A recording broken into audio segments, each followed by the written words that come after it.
বিদেশ থেকে ভিক্ষা করে আমাকে আনতে হয়, আর এই চোরের দল আমার দুঃখী মানুষের সর্বনাশ করে বা লুটতরাজ করে খায়।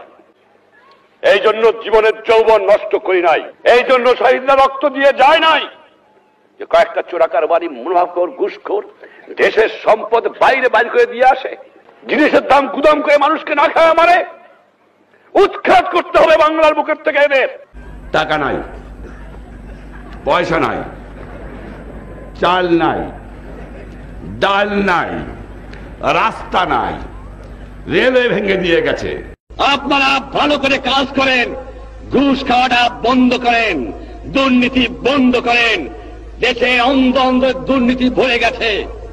আমি আশ্চর্য হয়ে যাই, যাও ভিক্ষা করে আনি, তাও চাটার গোষ্ঠী চাইতে খেয়ে ফেলায় দেয়, আমার গরিব পায় না।